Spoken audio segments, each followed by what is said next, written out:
SBI का stock in दिनों बिल्कुल रॉकेट बना हुआ है। मतलब कमाल की तेजी देखने को मिल रही है। लेकिन सवाल यह है कि आखिर क्यों? चलिए आज इसी के पीछे की ठोस वजहों को समझते हैं, जो इस शानदार रैली को ड्राइव कर रहे हैं। जरा इन नंबर्स पर एक नजर डालिए। एक महीने में 13%, 6 महीने में 37% और सिर्फ एक साल के अंदर 53.5% से भी ज्यादा की बढ़त। ये कोई छोटा मोटा उछाल नहीं है, ये तो एक जबरदस्त रैली है। तो सबसे बड़ा सवाल यही है कि आखिर ऐसा हो क्यों रहा है। देखिए, ये तेजी किसी अफवाह या सिर्फ मार्केट सेंटिमेंट की वजह से नहीं है।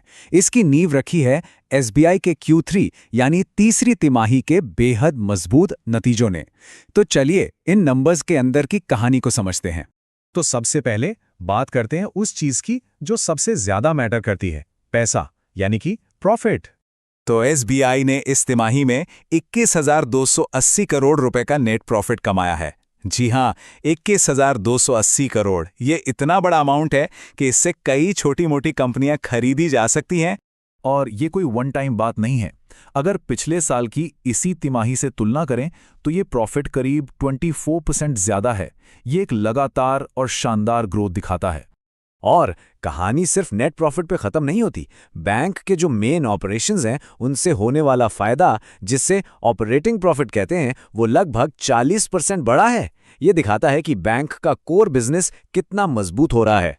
आंकड़ों में देखें तो ऑपरेटिंग प्रॉफिट 23,551 करोड़ से बढ़कर सीधा 32,862 करोड़ हो गया है।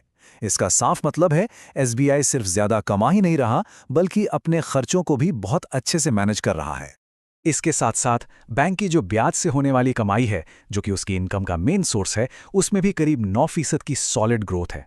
यानी बैंक का जो लोन देने का बिजनेस है वो बहुत अच्छा चल रहा है। लेकिन देखिए, एक अच्छे बैंक की कहानी सिर्फ मुनाफे के आंकड़ों से पूरी नहीं होती। उसकी सेहत कैसी है ये भी देखना जरूरी है। और सच कहें तो असली कहानी यहीं छिपी है, जिसने इन्वेस्टर्स का भरोसा जीता है। अच्छा, अब आगे बढ़ने से पहले एक टर्म को समझना बहुत जरूरी है, एनपीए यानी कि नॉन परफॉर्मिंग एसेट्स। अब ये सुनने में थोड़ा टेक्निकल लगता है, पर इसका मतलब बहुत सिंपल है। ये बैंक के वो लोन्स होते हैं जिनके वापस आने की उम्मीद कह सकते हैं बहुत कम होती है, मतलब बैड लोन्स। और एसबीआई ने इस मोर्चे पर वाकई कमाल का काम किया है। उनके बैड लोन्स का रेशियो पिछले साल के 2.07% से घटकर अब सिर्फ 1.57% रह गया है। ये एक बहुत बड़ा और पॉजिटिव सुधार है। और जब बैड लोन्स कम होते हैं तो इसका सीधा मतलब है कि बैंक के लिए रिस्क कम हो गया है। और जब रिस्क कम होता है तो भविष्य में प्रॉफिट कमाने का रास्ता और साफ हो जाता है। इतना ही नहीं, एसबीआई ने भविष्य की मुश्किलों के लिए भी तैयारी कर रखी है। उनका प्रोविजन कवरेज रेशियो 75.54% पर पहुंच गया है। इसे एक तरह का सेफ्टी कुशन या सुरक्षा कवच समझ सकते हैं। इसका सीधा सा मतलब यह है कि अगर कल को इकोनॉमी में कोई दिक्कत आती भी है तो एसबीआई उससे निपटने के लिए पहले से कहीं ज्यादा तैयार है। चलिए अब बात करते हैं उस तीसरे फैक्टर की जो एसबीआई के फ्यूचर को शेप दे रहा है, और वो है टेक्नोलॉजी। एसबीआई का जो डिजिटल ऐप है योनो, वो एक गेम चेंजर बन चुका है। इस पर 9.6 करोड़ से भी ज्यादा रजिस्टर्ड यूजर्स हैं। सोचिए, ये आंकड़ा भारत के कई राज्यों की कुल आबादी से भी ज्यादा है। ये कितना पावरफुल है, इसका अंदाजा इस बात से लगाइए कि इस तिमाही में जितने भी नए सेविंग्स अकाउंट खुले, उनमें से लगभग 68% यानी हर 10 में से करीब 7 अकेले योनो ऐप के जरिए खोले गए हैं। तो इस डिजिटल शिफ्ट का बैंक के लिए क्या मतलब है? बहुत सीधा है। ऑपरेशनल कॉस्ट कम होती है, काम करने की एफिशिएंसी बढ़ती है और इससे लॉन्ग टर्म में प्रॉफिटेबिलिटी और भी मजबूत होती है।